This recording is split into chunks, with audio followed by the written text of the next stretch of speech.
Alright guys, welcome to the sequel of Late Night TCG. And today we're going to delve into the dark side of Yu-Gi-Oh! Correct. 2. So, if you guys are coming here from the prequel, we left off on learning to be an inspiration to somebody else, right? So we're going to kind of delve a little bit deeper into this topic, right? But before we do, first, don't forget to comment, like, and subscribe. And, thank you so much for your continued support. And if you're new to the channel, welcome. And we hope you enjoyed the video today. Yeah. But if you don't know who Susu or Head to Head Battle is, check them out. It's the first link in the description box below. And they actually released the prequel to this episode that you will be watching today. And it will cover the first half of this overall arching topic, which is the dark side of Yu-Gi-Oh! The dark side. Toxicity within Yu-Gi-Oh! So, but before we also jump right into the topic, we also want to say that we both stream live on Twitch. I stream whenever I want. Just join my Discord and you guys will know. And you need Susie, a schedule, bro. When do you stream? Hey, watch how easy this is. We stream on Twitch at headtoheadbattles. We stream every Sunday, Wednesday, and Friday at 7:30 p.m. EST. See how that rolls off the tongue? It does roll off the tongue. And I roll off my time, you know what I'm saying? Oh my goodness. Also, guys, again, thank you for that unending support that you guys are giving to both of our channels.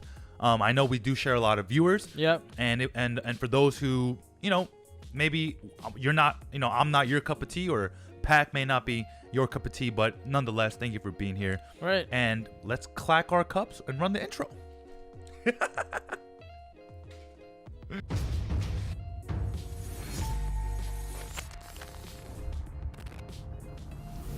So guys, the first thing we want to talk about is, have you had a pre-order canceled on you, or have you had a card canceled on you because the card got bought out and went up? Yeah, that's, man. And it's really funny because in Yu-Gi-Oh, it's two sides to the coin, right? Yeah. Yu-Gi-Oh holds the most in-demand secondary market. That's a fact. Objectively speaking, that is a fact. Now, we're talking about cards that move quickly, not collector's cards, because collector's cards, that's a different beast, and that's a niche within a niche. Yeah. But the two superficial fronts of Yu-Gi-Oh is the trading card game itself, and then the secondary market. And in the prequel, we touched upon the game, the game aspect itself. We talked from the toxicity level from a game perspective. Yep. Like that's his deck building, card choices, the way we play, the community itself, right? And today we're gonna delve into more of the vending side of things, when it involves real money, real wallets, and essentially what does that mean for the Yu-Gi-Oh space, right? Right. And the first topic that we're gonna talk about is pre-orders. And, this is something that we've seen, happen, especially since we both started, that a lot of, these stores would cancel, our TCG stores would just cancel pre-orders as these pre-orders are, going up, right? Or they find out that this card is short printed, et cetera, et cetera. Yep. And so the whole topics of conversation comes into is, honoring deals, right? Your word within this community, what does that mean? Right. I mean, and it's just it's being a decent human being, right? Right. I mean, listen, someone already paid for this card. Yep. And I'm sorry that you didn't think to make a meta call or just weren't watching prices. But if you guys are selling cards, just not even on TCG Player, but just even in a Facebook group or et cetera, there are bounds and there are lines and boundaries that you cannot cross. And that's why there are so many different Facebook groups that deal strictly with your references, right? Yeah. Because at that point, when you're dealing in the secondary market as a human being, right, it's strictly word of mouth. Right. And that's why references and your reputation within Yu-Gi-Oh is so important, because at the end of the day, right, everyone knows each other. It's a small game but a very big game, right? Right. Everyone knows each other in some way or form, and the thing is to note is that when you do scummy things, everyone finds out. Yeah, I mean that's a good thing and a bad thing, right? Because a lot of people will use that and take advantage of people, right? Because again, even in the secondary market, there is both sides, the buyer and the seller, and both are at fault. But let me just put that out there early, okay? It's both of your faults, right? Yeah. So don't blame each other, okay? That's number one. But at the end of the day, like I said, if you are honor your word, right? Because at the end of the day, even in life, that's all you have. It's your word, you know? Right, what else more do you have than that? And when you are, if the community as a whole was positive, right?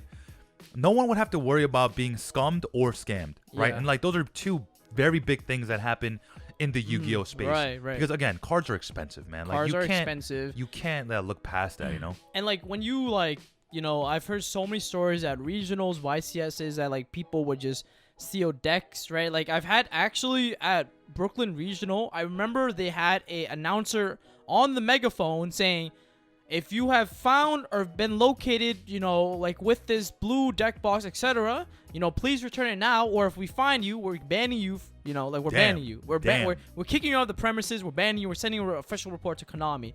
And the fact that this, you know, and it was actually funny. The guy who was on my phone came up to me and he was like, because I went to the next round and I was at the guy's seat from the last round, so I was like sweat. I'm like, oh man, I'm like, oh my god, they think I stole it, bro. What color was your deck box? My deck box was low-key blue, bro. But no, it was just so crazy because I was just sitting there and then they checked all the areas around me and they're like, it's not here. And I'm like, I have no idea. I just literally sat in my seat and like it was just so worrisome, man. Like the fact that like people are out here stealing decks and the guy, for all we know, that was, he probably saved up a lot of money to buy that deck, right? The Yu-Gi-Oh is not an it's not a cheap game. It's not cheap. It is not a cheap game, and it's just crazy, right? Like, yeah, and that's what you have to understand. Like again, when it comes in dealing with anything, especially a competitive card game, again, guys, it is a children's card game. Right. On the box, it literally says 6+ years old. Okay, most Yu-Gi-Oh players are over 18. Like, let's be honest, right? Because like everyone who's generally younger is in Dragon Duels, right? That's 12 and younger, right? Yeah. And then 13+ is like normal duels. I think it's like 12 to like 16 or something, right? Oh, is Dragon Duels 12 to 16? Or it might be under 14, under 13. Right. So, someone let us know in the comment section down below. Yeah. But again, like most of us are like high-thinking individuals, right? Like, and you can't be using that intellect to try to steal something from somebody. To finesse people, right? Right? And at the end of the day, like, if you're 16, 17, 18, 19, even 20 years old, you're not working. You're in school. Like, you make $0. Yeah. Like, you literally, by living, you lose money every day. Yeah. You literally neg every day. And on top of that, you are, like, listen, even if you're buying a budget deck, and, like, my channel, or the Head-to-Head Battles channel, we do a lot of budget options because, again, I'm broke. You know what I'm saying? Like, I don't got a deck with 13 Starlight Rares. I put out budget profiles too, trust. You put out budget profiles and Starlights? They have budget alternatives, and that's the point. That's the point, It's not even alternative cards, it's just alternative rarity. Yeah. You can play the same deck as me, just in lower rarity, and it's just as good, you know what I'm saying? True. But so, again, to touch back on the subject is... when you're dealing with things like that, like everything just comes full circle, right? Because now this person probably bought a card during pre-sales, dummy cheap, got that canceled, so now his deck is subpar. And on top of that, you stole this man's entire career, like literally, because a lot of people like do play the game in hopes to achieve a title, right? Yeah. And I know Team APS, Paul, got his Grand Maju deck stolen. Like, bro, that hurt me right here, bro. Yeah. That hurt me right there, bro. Yeah, no, and that happened, bro. Like, that's Team APS, man. Like, seriously, they're super friendly people, and like when we heard, like, I saw it on his community post, right? And I think thankfully he found it. Someone returned it or something, I believe. Yeah, like that was awesome, man. It's like we want to hear stories like that, but there's a lot of other stories where like they never find their deck ever again, right? Right, and it's really funny because actually, like, there's a statistic. Generally speaking, more often than not, it's someone you really know. Wow, that's crazy. Yeah, it's someone you really know. Yeah. Because I mean, who like at the end of the day, like, do you have your deck fanned out on the table? No, you don't. Yeah, like someone knows that you play certain staples and they want that. Yeah. Like there's a Facebook group called Zodiac Duelist. Right. Big shout out to House of Champs and MCole40. There was someone in the Facebook groups who said like, oh, like someone broke into my car and stole all my cards. That's crazy. Because he went to a locals, right? Yeah. And the first comment was like, good. Like, you went to locals during COVID. Good. Like, good job. It got stolen. Yay. Yeah. And I'm just like, bro, like, like, is that really like what you need to be saying right that's now? what I'm saying. To a man who just got all his cars Car stolen, right? And it's funny because like, you know, their rebuttal was like, you shouldn't have gone to locals during COVID. You deserve to get your car stolen. Yeah, like that's bro, just, imagine if that was you. Yeah, that's right? just crazy. Saying, I don't think anyone ever deserves to be robbed. That's just like, right. Like, what? Correct, right? I mean, unless you're a robber yourself, then you definitely probably deserved it. Yeah. But even at the end of the day, it's like it was just a long line of comments, right? Yeah. And like when someone starts to fire, people will feed that fire because now everyone thinks they're fucking edgelord Falker. You know what I'm saying? Yeah. Like, and it drives me mad, you know. And the first thing I did was, like, there's like hundreds of posts that go on Zodiac like hourly, right? Mm-hmm. And I couldn't find the post, so I was like, yo, can someone find me the dude who got his car broken into? Yeah. You know, because I want to send him like a deck core or two, or something, yeah. Right, so that he can at least still keep playing the game. Right. And we're touching back on what we said in the prequel, as in like I did that in the background. Yeah, like, one small act of kindness, like, it means so much, and it paves the way forward for like a lot of people within the community, especially because a lot of people surprisingly are actually entering this game during COVID season, right? Yeah, and so, big time. You know, we don't want to deter people from this game, but it seems like a lot of people are being deterred because of like the toxicity within the community, right? And so I think from a longevity of the game perspective, we need to promote a much more wholesome community and environment, a conducive environment for people to play, feel safe, You know what's funny? You wanted to say conductor so bad, bro. I wanted to say ultimate conductor. I thought of Tyranno, and I just got triggered. Yeah. You're conducive conductor. Yo, Team Sam, bro. What have you done? What have you done? But yeah, that's the thing, man. Like, I mean, look, we're not trying to like flex that we do nice things for the community. It's more of like letting you guys know that like, this should be the norm. Like, we're not trying to get praised for it. Like, this should be normalized. Not that's the what I'm toxic saying. Culture, yeah. You know That's what I'm saying. Like, yeah, because it's like, oh my god, good job, you did something great. Yeah. Like, what the hell? Good, you did what you like a normal human being should be doing. Right. Like, we're doing the right thing. Should never be praised. Instead, it should be looked upon as like, yeah, that's normal. That's yo. normal, That's bro, what we're, that's what we should do. And so what we're saying is, guys, like, the whole idea of like the conversation of like the dark side of Yugioh is that we want to uplift the community, and we want to, use this platform as a way to speak for people who don't have the voice. Yeah. Right.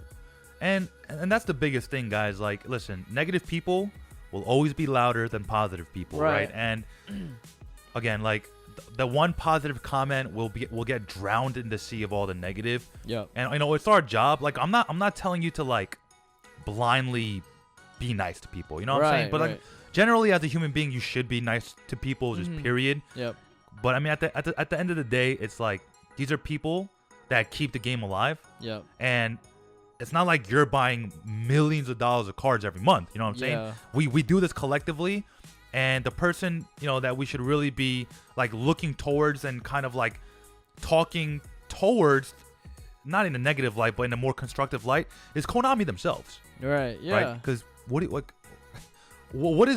is you talking down to someone gonna change, realistically speaking? Yeah. Right.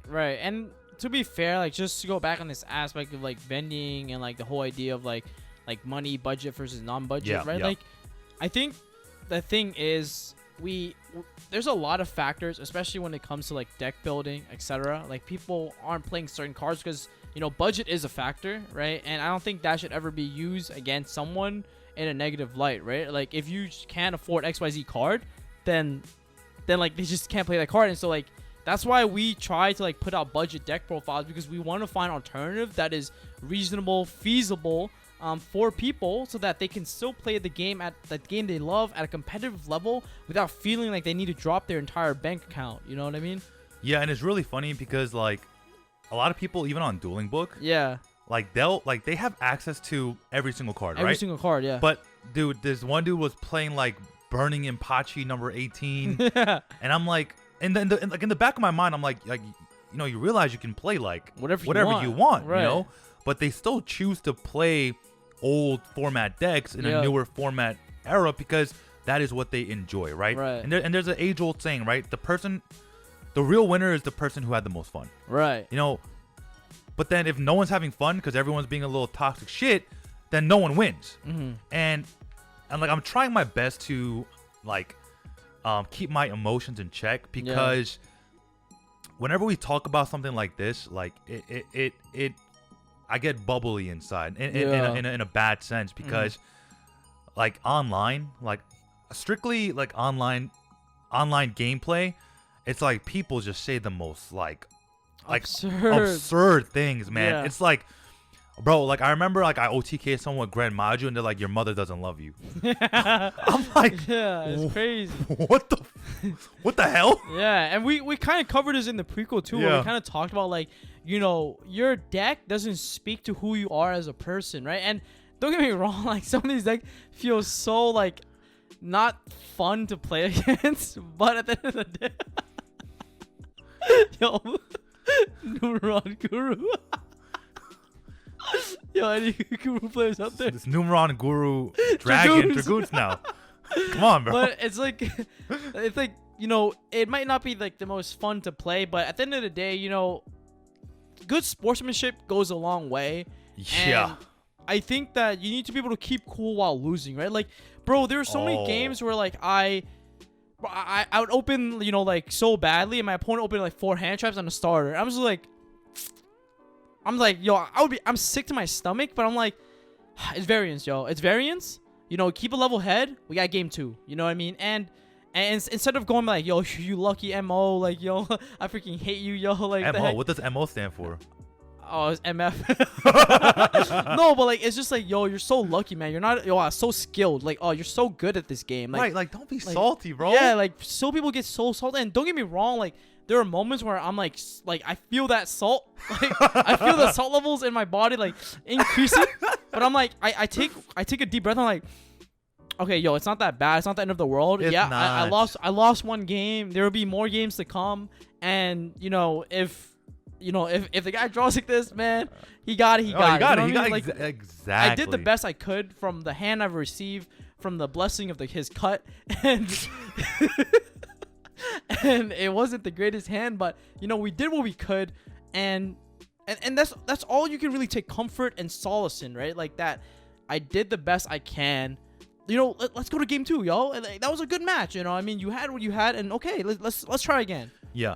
And actually, speaking of that, you know what? There's another really big, blaring issue in Yu-Gi-Oh. What? And that's cheating. Oh, heck yeah. All right. And listen, everyone, especially right now during remote duels, it's rampant. It's even more rampant now because, I mean, like, listen, Konami enforces the rule: keep both hands on the table at all times, right? Yeah. Bro, sometimes I'm scratching my, you know, or sometimes I'm like eating or something, you know, like. Yeah. And yo, remember that time I topped the Exodia? Yeah, that was legit. He took his deck off screen and then drew Exodia, so I was like, that's great, that's great. I just lost game 1, and I was definitely salty about that. Yeah, I mean, and like, you know, and the chance of that are, you know, pretty good. Like back in a to more all serious seriousness, light, yeah, like, you know, it's. Shu and I actually talked about this because like Shung Ping, we were talking about like, yo, like, you know, if you cheat at locals, yo, like, yikes, like for some like 2-3 OTS packs, you know what I mean? Like, how desperate are you? You know what I mean? And you still lose. Like, it's just crazy. Sorry, toxic, by the way. Nah, but yo, seriously though, like what are the lengths that you will go to just to win 3 OTS packs instead of 2? That's what I'm saying, like. Oh my god, and like, and it's funny because there are so many ways to cheat, right? It's not even just like physically cheating; it's taking advantage of your opponent because you have more knowledge of the game. Yeah. And like, you know, it's funny because like if you talk to cheaters, like their rebuttal is, well, they should have known. Oh yeah. But it's just like, bro, like if I took you to the gym right now and I told you to bench, like I guarantee you, like you tear something. Yeah. And then what are you gonna do? You're gonna look at me and say, yo, can you teach me? Right? And what am I gonna say back to you? No. Should have known. Yeah, you should have known, bro. I'm sorry, bro. Yeah, and the thing is, like, don't try to misrepresent game states or like do illegal plays and hope your opponent don't catch them. That's I was literally cheating. I mean that's also a game within itself, though. You know. Yeah. Oh, okay, so he's a cheddar. So a cheddar chets. But no, like, nah, Suzu don't chat. He just draws Exodia. But in all honesty, though, it's just, yeah. Let's just band together, man. Like if you see someone cheating, yo, call them out. You know what I mean? Like let the store know, let people know. Like, don't just stand by and be a bystander, right? Like it's, or like you see someone getting their deck stolen at a regional, bro. Call the dude out. Get on the microphone and be like, excuse me, person in the red shirt, bro, put your hands up and put that deck box down. Bro, I'm gonna just be like, there he is. Ding, ding, ding, ding, ding, ding. Yeah, it's just like I think what we're trying to say is, you know, like when you see these things happening to people, call them out, and you know, and do obviously like do it in a way that's reasonable, right? No, I disagree with you with that. Bro, if they're cheating or stealing, bro, holy crap, yo, you know what? Negative people have mob mentality, and when you put negativism, is that a word? Negativism? Mm-hmm. It is? Mm-hmm. I'm a genius. When you inject negativity, that definitely wasn't a word, but so when you inject negativity into a mob, it becomes like a bad mob, right? Mm-hmm. But you know, in retrospect, inversely speaking, it works the same way. If you are in a mob, but it's just all positivity, like now you are the louder one, right? And now you are the one that's heard. Right. And that's the problem. Generally speaking, nicer people kind of keep to themselves. Like, let's be honest, right? Like, I've always wanted to be, well, okay, I'm a bully that bullies bullies. So it's the bullier, bro. Yeah, like I hate seeing injustice. Yeah. And, you know, there's a lot of that in Yu-Gi-Oh! Today, man. It's rampant, dude. And it's not cool, right? Like we hear that from, you know, the vending aspect, like, you know, canceling pre-orders, like cards go up, you know, people literally cheating, people stealing, like, and man, it just feels bad to like say these things out loud, because it's like, man, these things really happen in a children's card game, like, seriously, and because we're both new players, we're like, when we experience or hear these type of things, we're just taken aback. Like, I just couldn't believe it. Like, same. These are stories and I'm listening like, yo, are you sure we're playing the same game? Because, you know, I've met some really cool people in this game, right? Like, I met some dope people in this game, but... He pointed at me there, by the way. But you also, like, meet a lot of, like scums. You do, bro. Oh, God, and you so, really do. You know, distinguish the good ones from the bad ones. And so... And... She's like, yeah, that's me. That's me, bro. No, but seriously, yeah, don't just... Keep the good ones close... and the bad one as far as away from you as possible. Yeah, and it's crazy because like you make a lot of long-lasting relationships through a children's card game, and but at the end of the day, you vibe with people who vibrate at the same frequency that you do, right? Yeah. And the issue is, listen, guys, it costs nothing to be nice. It literally costs nothing. Like. It takes more thinking to be a bad person than not. You know why? Because everyone has grown up watching like cartoons and stuff. Yeah. And anime. I know a lot of Yu-Gi-Oh players watch anime. Right. And all animes are based on like nice things, unless you're watching like some effed up stuff.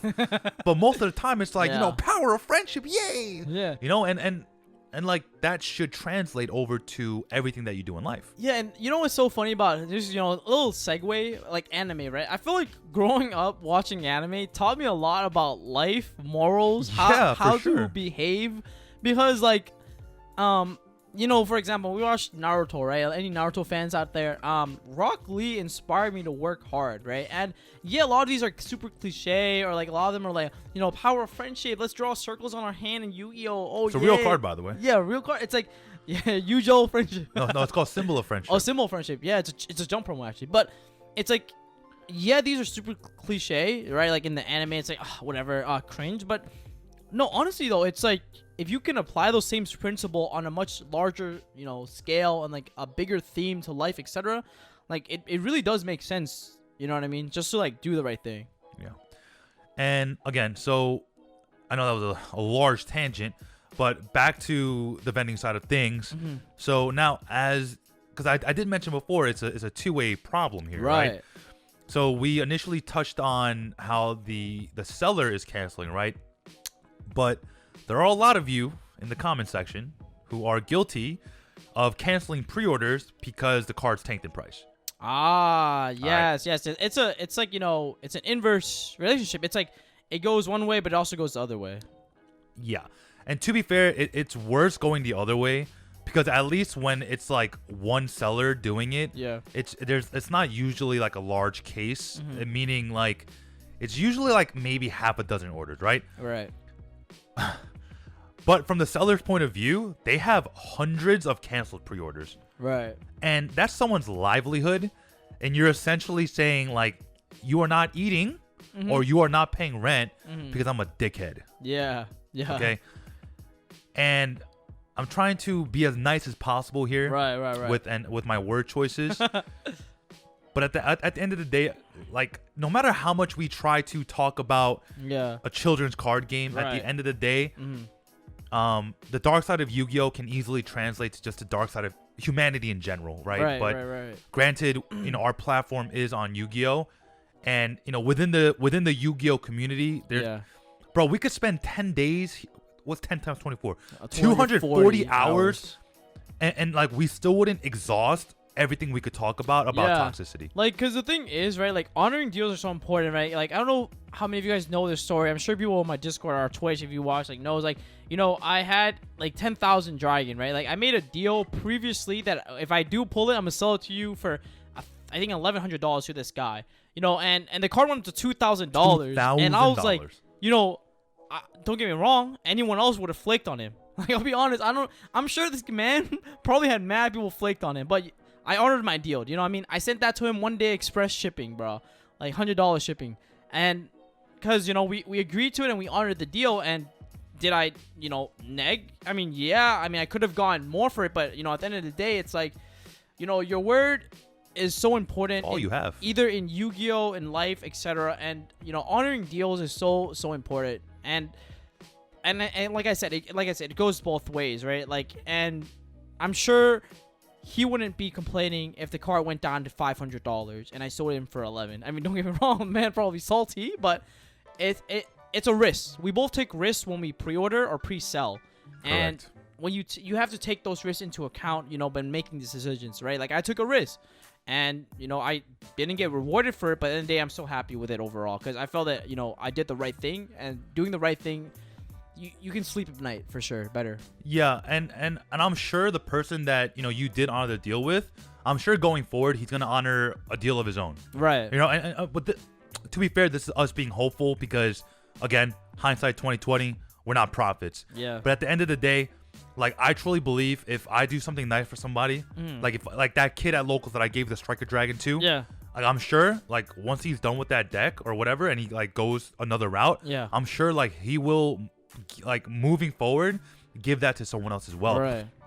And it's really funny because like when I pulled the Striker Dragon, it was like $11. Yeah. But like the day after, it like shot up to like 30 something. Yeah. And I was like, do I feel some like you have to ask yourself like whenever something like that happens to me, right? Like whenever I feel like something I should be feeling some type of way, right? Yeah. So like let's say like someone like spits in my face, right? The first thing I ask myself is like, do I feel some type of way about that? Yeah. No? Then I move on. Yeah. Right? But I mean, but if someone like hit my mama, holy oh my God, dog, you're dead. Yeah. You're dead, Yeah. Yeah. And that's like the thing, right? So like as a human being playing a children's card game, and like I can't emphasize that enough. Like seriously, we're playing a children's card game, okay? Yeah. I'm a 6'2", 29-year-old Asian man. 9-year-old Asian man. Playing a children's card game. Right. Yeah, and it is a children's card game overall, but we are getting close to that time, guys. So thank you for attending this talk of ours, this podcast. And if you've been enjoying this, comment in the comment section below your favorite part of the podcast. What resonates with you? Yep. From this conversation. And as we said, if this video from the sequel and the prequel cumulatively gets 1,000 likes, we'll be doing a giveaway 3 megatins. Jesus, bro. Not 6, y'all. Not 6. And we ain't that rich. But we'll be giving out 3 megatins to a winner. So let us know in the comment section below for sure. And don't forget to comment, like, and subscribe to both our channels.